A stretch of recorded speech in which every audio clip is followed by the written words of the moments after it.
خیر کا مزاج ہے، جو روحانیت کا مزاج ایک سیکھا، وہ میں نے اپنی والدہ سے سیکھا. کیونکہ میری والدہ کے اندر انتہا کی کہہ لیجئے عاجزی اور انتہا کا ایک کسی کے کام آنا، یہ جذبہ موجود شروع سے میں نے دیکھا ہے، آنکھوں سے دیکھا کہ امی میں قربانی دینے کا جذبہ، دوسروں کے لیے آسانی پیدا کرنے کا جذبہ. تو والدہ آپ کی بیسیکلی کہاں سے ہیں؟ دونوں ہی جی گجرات سے ہی ہیں جی. اچھا، ایک ہی گاؤں ایک ہی گاؤں سے. ایک گاؤں ہے جی. زیادہ تر اس گاؤں میں شادیاں بھی سعیدوں کی شادیاں سعیدوں میں ہی ہوتی ہیں، تو وہ ایک کہہ لیجئے کہ گاؤں 500 سال سے آباد ہے جی. کچھ امی بتاتی ہوگی آپ نے آپ کے نانی نانا کے بارے میں، کوئی آپ کے والد بتاتے ہوں گے؟ بس یادیں ہیں جی. وہ میں لکی ہوں ضیاء بھائی کہ میرا جو بچپن ہے اس میں نے سب کو دیکھا ہوا جی. کیونکہ نانا کی ڈیتھ ہوئی ہے 87 میں، تو میں 7 سال کا ہوں گا تقریباً تب. اور دادا 91 میں ڈیتھ ہوئی ہے، تو میں 11 سال کا ہوں گا، 6ٹھی کلاس میں تھا. تو میں نے اپنے کہہ لیجئے دادا دادی نانا نانی سب کو دیکھا ہوا، سب کا پیار دیا ہوا، اور سب کے ساتھ میرے کہہ لیجئے کہ وہ بچپن کی یادیں ہیں. شاہ صاحب یہ بتائیے کہ آپ نے کب پہلا روزہ رکھا؟ چڑی روزے کی تو بات ہوگی، لیکن باضابطہ طور پہ کب آپ نے روزہ رکھا؟ والدین نے رکھوایا یا آپ نے ضد کی؟ اور پھر دن کیسے گزرا؟ اچھا، وہ روزہ کشائی کیسے ہوئی مجھے اس وقت؟ یاد ہے جی، وہ ٹائم ہے کوئی، مجھے جہاں تک یادداشت میں آتا ہے وہ 6ٹھی کلاس ہے جی. 6ٹھی کلاس ہے. 6ٹھی کلاس میں؟ ہاں، 11 کو سال عمر ہو چکی تھی میری. اور اس میں یقینی بات ہے کہ ایک تھوڑا سا آپ میں نا قوت مدافعت آپ بڑھ چکی ہوتی ہے، اور آپ میں جذبہ تھوڑا سا زیادہ ہوتا ہے. تو آپ کہہ لیجئے کہ وہ روزہ میرا، مجھے آج بھی یاد ہے کہ گھر والے بڑے خوش تھے کہ بچے نے روزہ پورا روزہ کر لیا، اور چڑی روزے سے پراپر روزے پہ جو ہے نا وہ شفٹ ہو گیا. تو روزہ کشائی جو ہوئی اس وقت کوئی تحفے ملے، کوئی گفٹ ملا؟ سادہ سی لائف تھی جی. یہ تو اب یہ جو اس طرح کے رسم و رواج نظر کیا یاد ہے افطاری میں کیا تھا اس وقت؟ کھجوریں تھیں، پکوڑے تھے. اچھا، یہ نا جو ہمارے کلچر میں آ پکوڑے حضرت سے چلے آ رہے ہیں. یہ کلچر کا حصہ بن چکے ہیں. یہ ضیاء بھائی یہ نہیں آؤٹ ہو سکی چیزیں جی. ہم حالانکہ بعض اوقات کمپینز بھی چلاتے ہیں کہ ہمیں وہ چیزیں کھانی چاہیے جو صحت مند ہیں، اور میرے تو اپنے فورمز پہ بڑے گیسٹ اسپیکرز ایسے آتے ہیں جو آ کے اس موضوع پہ بات چیت کرتے ہیں کہ جی ہمیں ہیلدی چیزیں کھانی چاہیے. لیکن یہ میرا خیال ہے ہمارے کلچر کا حصہ بن گیا. پکوڑے چلو یہ بتائیے کہ آپ کے جو والد صاحب وہ کتنے بہن بھائی ہیں؟ آپ کی جو والدہ ہیں وہ ان کی کتنی بہنیں ہیں؟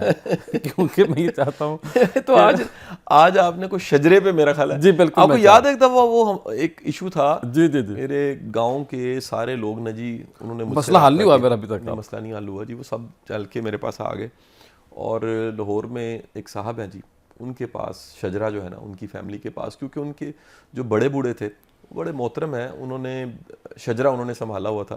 اس کے بعد وہ شفٹ ہو گئے لاہور، تو شجرا بھی ان کے ساتھ آ گئے. تو میرے گاؤں والوں کا کہنا یہ تھا کہ جی آپ انہیں ریکویسٹ کیجئے، کیونکہ ہم نے تو بڑی کوشش کر کے دیکھا ہے، تو وہ شجرا جو ہے وہ مل جائے. اچھا، ایک بڑی میں خاص، میں نے بھی کوشش کی اس میں، آپ نے بھی کوشش کی، لیکن وہ اللہ تعالیٰ ہمیں اجر ہی دے گا اس کا. رزلٹ تو نہیں آ سکا، صبر کرنے کا. ہمیں میرا خیال ہے کہ بالکل دل سے اعتبار ہی کرنا چاہیے کہ وہ شاید وہ صاحب بھی نہیں سنبھال سکے، اور شاید جل گیا یا خراب ہو گیا اور مسپلیسڈ ہو گیا.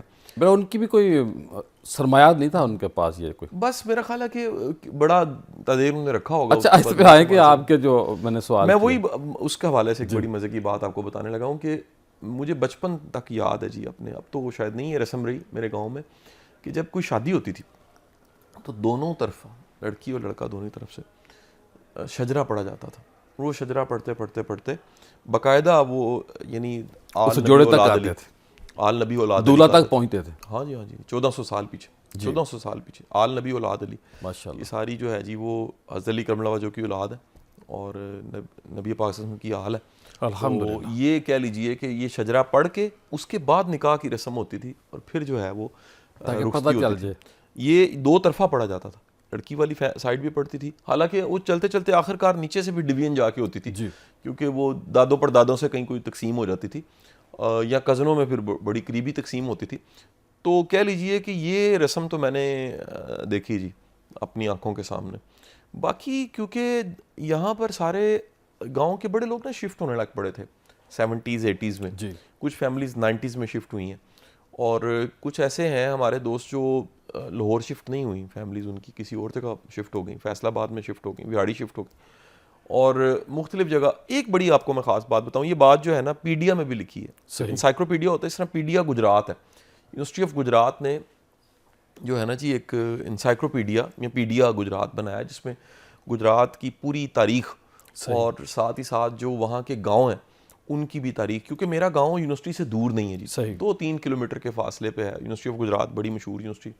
شاہ صاحب میں یہاں سے تھوڑا سا آپ کو تنگ کروں گا, بریک لینی ہے. خواتین حضرات پروگرام کا سلسلہ جاری ہے, ملتے ہیں بریک کے بعد. بریک کے بعد خوش آمدید. آج قاسم علی شاہ صاحب ہمارے ساتھ موجود ہیں اور ہم ان سے کوشش کر رہے ہیں کہ ان سے وہ سوالات کیے جائیں جو آج تک پہلے نہیں ہوئے, اور ہر بندے کی کوشش ہوتی ہے کہ کوئی نیا پوچھے, نیا دکھائے. تو آج ہماری بھی کوشش ہے کہ شاہ صاحب کا جو خاندان ہے, کیونکہ شاہ صاحب کے جو جاننے والے ہیں, پہچاننے والے ہیں, ماننے والے ہیں بہت بڑی تعداد میں ہیں, تو لوگ یہ چھوٹی چھوٹی باتیں بھی جاننا چاہتے ہیں. شاہ صاحب آپ اپنی بات کو مکمل کریں. اچھا, یہ میں گزارش کر رہا تھا کہ وہ جو انسائکلوپیڈیا یا پیڈیا گجرات ہے اس میں میرے گاؤں پہ جی ایک پیراگراف موجود ہے, اور وہ پیراگراف جو ہے بڑا امپورٹنٹ ہے جی, کہ وہ اس میں 2-3 چیزیں بڑی غیر معمولی لکھی ہوئی ہیں کہ یہ جو ساری فیملیز ہیں یہ سارے زیرک ہیں, یعنی ان کو جو ذہانت ہے وہ گفٹڈ ہے, اور ان کو صرف ڈائریکشن ملنے کی دیر ہوتی ہے. اگر ڈائریکشن ملتی ہے تو پھر یہ بھی چیلنج ہے کہ ان کی جو لڑائی جھگڑے بہت زیادہ ہیں اور جو لڑائی دو جھگڑے انتہائیں ہیں, وہ 2 انتہائیں ہیں محبت میں بھی اور پازیٹیوٹی دشمنی کی میں طرف بھی. جاتے ہیں تو کمال کر جاتے ہیں, چھا جاتے ہیں. اچھا, یہ ویسے میں نے واقعی دیکھا ہے جی میرے, کیونکہ گاؤں کے بہت سے جو ہیں ریلیٹیو اور جاننے والے دنیا کے مختلف کونوں میں ملتے ہیں, یورپ میں بہت زیادہ ملتے ہیں. صحیح. اور وہاں یقین کیجئے کہ وہ اپنا بیسٹ رول پلے کر رہے ہیں, یعنی انہیں صرف ایک سازگار ماحول ملنے کی دیر ہوتی ہے اور یہ کہاں سے کہاں پہنچ جاتے ہیں. ویسے سید زادوں نے ہمیشہ قربانیاں دی ہیں. آپ کب پیدا ہوئے, کہاں پیدا ہوئے, آپ نے کہاں کہاں تعلیم حاصل کی؟ اچھا, میری برتھ جو ہے وہ ضیاء بھائی وہ گجرات کی ہے.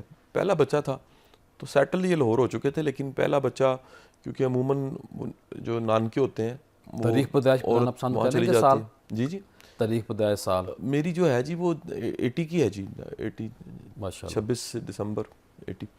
اور کہہ لیجئے کہ اس طرح میری برتھ عزیز بٹی ہاسپٹل گجرات کی ہے جی, اور اس کے بعد سیٹل ہم لاہور ہو گئے جی. پھر کہاں کہاں پڑھے آپ؟ میں لاہور میں جی پاک اینجل سکولز ہے, بڑا فیمس سکول ہے. کچھ ابتدائی تعلیم آپ نے گجرات میں بھی حاصل کی؟ نہیں جی نہیں, ہم لاہور ساری کی ساری لاہور میں. لاہور میں آ چکے تھے جی. پاک پھر اینجل شادی آپ نے کب کی, کہاں کی آپ نے؟ شادی میری لاہور میں ہوئی جی 2005 میں جی. اب تو 19 سال. لو میرج یا ارینج میرج؟ ارینج میرج ہوئی جی. کتنے بچے آپ کے ماشاءاللہ؟ میرے ماشاءاللہ جی 5 بچے. بیگم گھر میں ہی ہوتی ہیں یا ماشاءاللہ آپ کے ساتھ کام کرتی ہیں؟ ہاؤس وائف ہیں جی سارے. اور بچے کس کس کلاس میں ہیں؟ بڑے بچہ میرا کالج آتا ہے, باقی اسکول گوئنگ ہے سارے. ماشاءاللہ. اب یہ بتائیے کہ شاہ صاحب آپ نے پچھلے دن ایک سٹینڈ لے لوں, یا آپ نے ایک جرت کا مظاہرہ کیا, یہ کہ آپ نے نئی لائن لی جس پہ بڑی لیدے ہوئی, میں تو اس کو کہوں گا کہ آپ نے جرت کا اظہار کیا.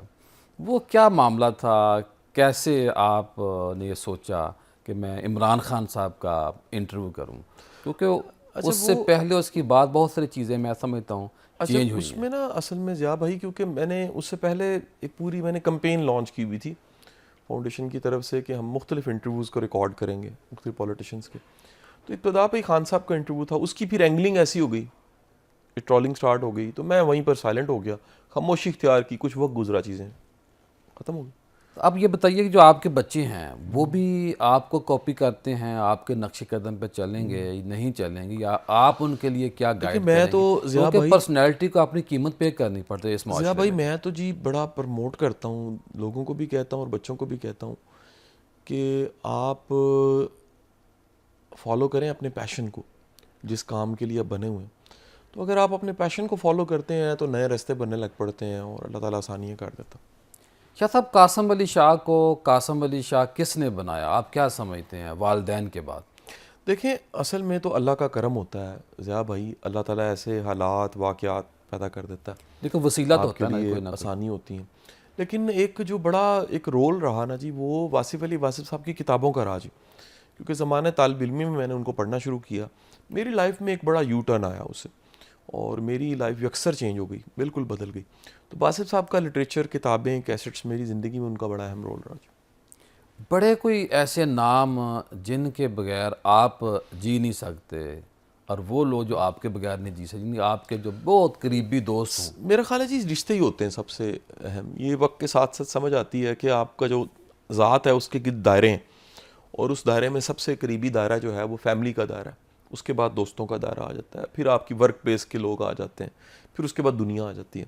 تو یہ اللہ کا بڑا شکر ہے جی کہ جو قریبی فیملی ہے، میرا بڑا اچھا تعلق ہے میرے بزرگوں کے ساتھ بھی، بہن بھائیوں کے ساتھ بھی، فیملی کے ساتھ، بچوں کے ساتھ، گھر والوں قاسم کے علی ساتھ. شاہ فاؤنڈیشن کا کیسے خیال آیا آپ کو؟ اچھا یہ ضیاء بھائی 2015 میں نا میری ویڈیوز وائرل ہونے لگ پڑی تھی.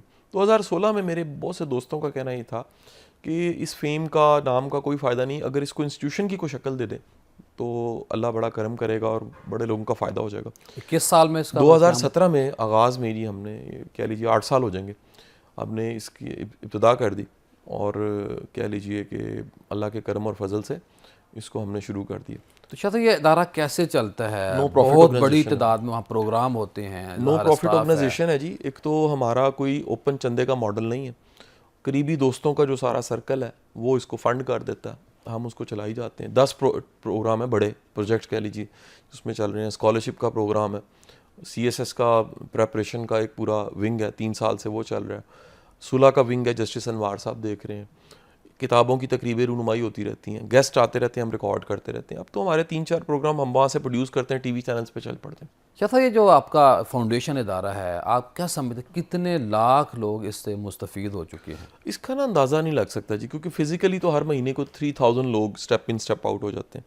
باقی فکس ہیں کوئی تقریباً 700-800 اسٹوڈنٹس ایسے ہیں جو پکے اٹیچ ہیں فاؤنڈیشن کے ساتھ، اور ان کے گرومنگ کے سیشن ہوتے رہتے ہیں. تو اس طرح کہہ لیجیے چیزیں جو ہیں وہ چلتی چلی جاتی ہیں. شاید آپ کے تعلقات بھی ہیں، فنڈ کی آپ کو کمی نہیں ہے. اس وقت بڑی بڑی جو فاؤنڈیشن ہے وہ تو ہیں ہی ہیں، چھوٹی چھوٹی جو فاؤنڈیشن ہے وہ بھی چینل پہ سوشل میڈیا برمار کر رہی ہیں کہ ہمیں زکوٰۃ دیں، ہمیں صدقات دیں، ہمیں اخراج دیں.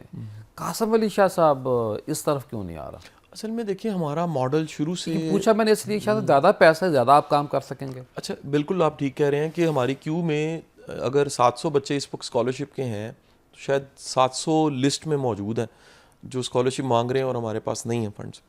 لیکن ہم نے ایک ماڈل یہ بنا دیا کہ اس کو اپنی مرد آپ کے تحت چلانا ہے، اور اس میں ذاتی تعلق کی بنیاد پہ کسی کو شامل کرنا ہے. اوپن چندہ ہم نے نہیں لینا کہ ہم کوئی کمپین چلا کے چندہ اکٹھا نہیں کریں گے، ابھی تک ایسا نہیں کیا. اور اللہ کا شکر ہے 8 سال گزر چکے ہیں، اور اس سے مستفید ہونے والے ایک بڑے آرگنائز وے میں ان کی عزت نفس مجروح کیے بغیر ہم اپنے سارے پروجیکٹس کو چلاتے جا رہے ہیں. یہ جو آئے دن ایونٹ ہوتے ہیں اور ہر بندے کو آپ وہاں ویلکم کہتے ہیں، یہ ذہن کیا ہے، خیال کیا ہے؟ کیونکہ میں چاہتا ہوں کہ پاکستان میں ایک قاسم علی شاہ ہے، دوسرا ہمیں قاسم علی شاہ نہیں ملتا.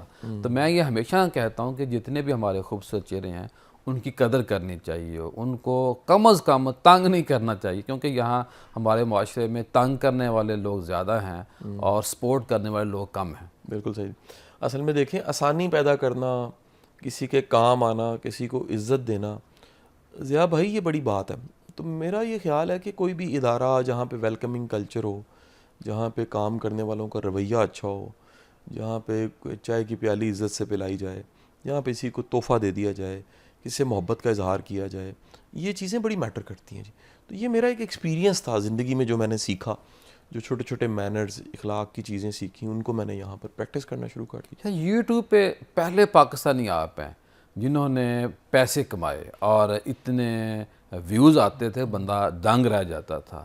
اب تک کتنا پیسہ آپ یوٹیوب سے کما چکے ہیں؟ کیونکہ لوگ پوچھنا چاہتے ہیں کہ بھئی جو آپ کی یوٹیوب کی کمائی ہے، کیونکہ اب تو بہت بڑی تعداد میں لوگ موجود ہیں، کبھی صرف آپ تھے، آپ نے اب تک یا منتھلی کتنا پیسہ آ میں جاتا آپ کو ہے بتاتا ہوں. YouTube اصل میں ضیاء بھائی اس میں بڑی دنیا جو ہے وہ پہلے سے موجود تھی. ایسا نہیں تھا کہ میں کوئی پہلا میں پاکستان کی بات کر رہا ہوں. نہیں سر، پاکستان میں بڑے لوگ پہلے سے موجود تھے.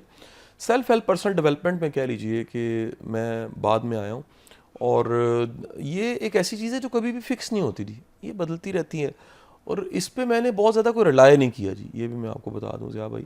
خواتین حضرات، پروگرام کا سلسلہ جاری ہے، ملتے ہیں بریک کے بعد. بریک کے بعد خوش آمدید. آج قاسم علی شاہ صاحب ہمارے ساتھ موجود ہیں اور ہم ان سے کوشش کر رہے ہیں کہ ان سے وہ سوالات کیے جائیں جو آج تک پہلے نہیں ہوئے. یہ بتائیے کہ ہمارا جو معاشرہ ہے اس کی بہتری کیسے دیکھتے ہیں آپ؟ دیکھیں ضیاء بھائی، تعلیم کے بغیر ممکن ہی نہیں ہے، ایجوکیشن کے بغیر ممکن ہی نہیں ہے.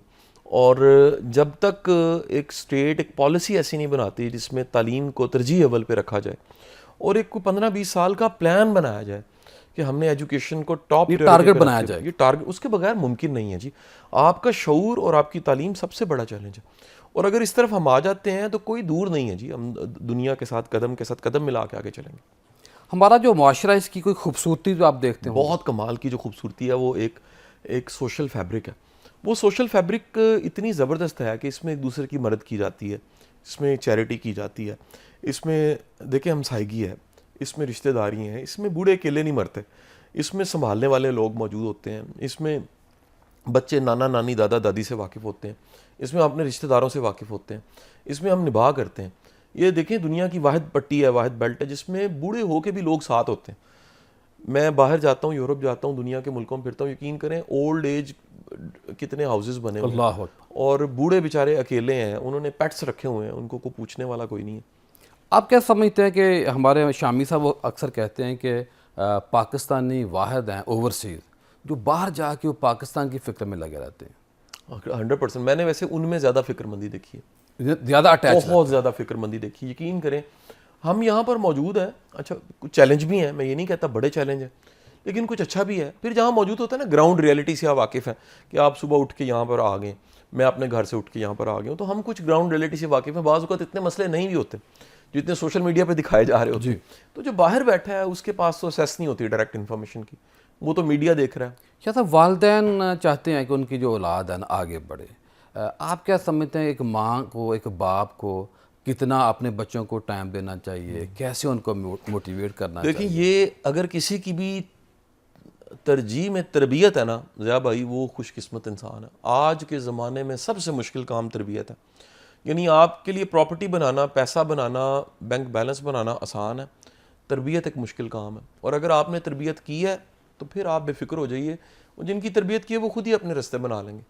تو آج کا بڑا چیلنج جو ہے نا وہ تربیت ہی ہے, اور والدین کی اگر پریورٹی میں ہے تو پھر ٹائم دیتے ہیں, وہ اخلاص کے ساتھ ٹائم دیتے ہیں. لیکن شاہ صاحب اگر ایک والد ہے, ایک ماں ہے, اس نے پہلے فوکس نہیں کیا تھا. میرا سوال کرنے کا مقصد یہ ہے کہ اگر ماں باپ کی اپنی تربیت اچھی ہوگی تو وہی اچھی تربیت کر تو سکتے. کوئی شک نہیں تو ہے. ماں باپ جب ذہن بنا لے کہ بھئی جو پیچھے ہو گیا اب میں نے آگے اپنی اولاد کو کیسے لے کے چلنا ہے, اور وہ خود اپنے لیے کیا اصول ضابطے بنائیں. دیکھیں انسان کو اللہ نے بڑی ایک عنایت کی ہے کہ کسی بھی حالت میں وہ توبہ کر کے اپنے آپ کو ٹھیک کر دیتا ہے. تو کوئی بھی شخص جو سن رہا ہے, کوئی بھی گھر ہمیں سن رہا ہے, کوئی بھی فیملی ہمیں سن رہی ہے, ضیاء بھائی وہ توبہ طائب کر کے اپنے گھر کو ٹھیک کر سکتے ہیں, اپنے گھر کے ماحول کو ٹھیک کر سکتے ہیں, اس گھر میں اصول ضابطے ڈسپلن لا سکتے ہیں.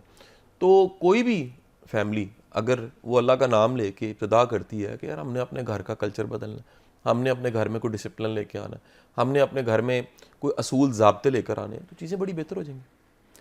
اب میں یہ سمجھتا ہوں کہ جو ہمارے اساتذہ ہیں یہ کس معاملے میں ہمارے آپ باقی ممالک ہیں, جو باقی سوسائٹیز ہیں دنیا کی, ان سے بہتر ہیں, اور کون سی خامیاں ہیں ہمارے اسکول سسٹم میں, ہماری ایجوکیشن سسٹم میں؟ ضیاء بھائی اوور آل نہ دیکھیں, ہمارا ایجوکیشن سسٹم جو ہے وہ کمرشلائز ہو گیا, اس سے بڑا کام خراب ہوا. ادروائز ہمارا ٹیچر جن سے آپ میں پڑھے ہیں بڑے قابل کمال کے ٹیچر تھے, اور ہمیں بڑا فائدہ ملتا تھا ان سے, اور بڑی خیر ملتی تھی. آج کے ٹیچر کا چیلنج یہ ہے کہ یہ میٹریلسٹک اپروچ کی طرف چلا گیا, اور اس مادیت پرستی نے ہر چیز کو نا جی گھیر لیا. ہر چیز جو ہے نا وہ محدود ہو گئی ہے, پیسے کے ساتھ جڑ گئی ہے, اشیاء کے ساتھ جڑ گئی ہے. اب یعنی جب وہ آتا ہے ایک پریپریشن کا ٹائم آتا ہے اینٹری ٹیسٹ کی, ٹیچر کی ڈکشنری میں نیا ورڈ آ جاتا ہے, وہ کہتا ہے کہ جی سیزن آ گیا. ٹیچر کا تو سیزن ہوتا ہی نہیں تھا. اللہ اکبر. یہ ورڈ آ گیا, وہ بڑی حیرت ہوتی ہے کہ ٹیچر اب سیزن کا ورڈ یوز کرتے ہیں کہ جی ساڈا سیزن آ گیا, داخلے کا جا گیا, ایڈمیشن تو کا. اب یہ جو ایک دور ہے, ایک مشکل دور ہے, اور اس میں پھر میں کہتا ہوں کہ جو اچھے ٹیچرز ہیں ان کو تو ہمیں سلوٹ کرنا چاہیے, لیکن جن کے لیے صرف یہ ایک پروفیشن ہے, کمانے کا ذریعہ ہے, بے روزگاری بہت زیادہ ہے, لوگوں کے پاس ذرائع بھی کم ہے, کمانے کے نا سورس نہیں ہے. جس طرح آپ کہہ لیجئے کہ پراپرٹی کے چیلنج آتے ہیں تو لوگوں کے پاس اور بزنس کے سورس ہیں کوئی نہیں, ملک میں اسٹیبلٹی کوئی نہیں ہے, پراپرٹی پہ بھی اگر چیلنج آ جاتا ہے تو لوگ پھر کہتے ہیں ہم کریں کیا. اسی طرح اگر یہ ٹیوشنیں بھی نہ پڑھائیں, پرائیویٹ اداروں میں بھی نہ جائیں, تو بے روزگاری اور زیادہ بڑھ جائے گی. شاہ صاحب ہمارے معاشرے میں دیکھتے ہیں کہ ملاوٹ ہے, 2 نمبری ہے, دودھ خالص نہیں ہے, خاص طور رمضان میں ہم دیکھتے ہیں کہ